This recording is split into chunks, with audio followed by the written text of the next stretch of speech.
బెల్లంకొండ సాయి శ్రీనివాస్ గారు ఇప్పుడు కొత్తగా యాక్ట్ చేస్తున్న మూవీ భైరవం. అయితే బెల్లంకొండ సాయి శ్రీనివాస్ గారు ఈ భైరవం మూవీకి ముందు తెలుగులో ఒక మూవీలో యాక్ట్ చేసి చాలా కాలమైంది. అయితే బెల్లంకొండ సాయి శ్రీనివాస్ గారు చాలా టైం గ్యాప్ తీసుకొని ఇప్పుడు మళ్ళీ ఈ భైరవం మూవీతో మన ముందుకు వస్తున్నారు. చూడాలి బెల్లంకొండ సాయి శ్రీనివాస్ గారికి ఈ భైరవం మూవీతో ఇంకొక మంచి హిట్ తనకి వస్తుందా లేదా అనేది మనం ఈ భైరవం మూవీ రిలీజ్ అయ్యాక చూడాలి. అయితే భైరవం మూవీలో హీరోయిన్గా యాక్ట్ చేస్తున్నారు అదితి శంకర్ గారు. అయితే అదితి శంకర్ గారు ఈ భైరవం మూవీకి ముందు తెలుగులో ఒక్క మూవీలో కూడా యాక్ట్ చేయలేదు. అయితే ఫస్ట్ టైం ఈ భైరవం మూవీలో యాక్ట్ చేస్తున్నారు అదితి శంకర్ గారు.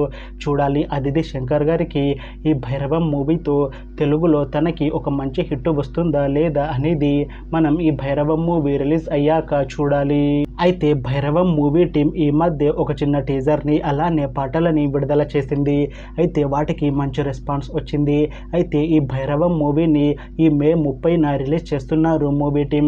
చూడాలి భైరవం మూవీ రిలీజ్ అయ్యాక మంచి హిట్ అవుతుందా లేదా అనేది మనం ఈ భైరవం మూవీ రిలీజ్ అయ్యాక చూడాలి. Thanks for watching this video friends. మీకు ఈ వీడియో నచ్చితే ఈ వీడియోని లైక్ చేయండి. ఇంకా ఇలాంటి మూవీ అప్డేట్స్ కోసం ఈ ఛానల్ని సబ్స్క్రైబ్ చేసుకోండి.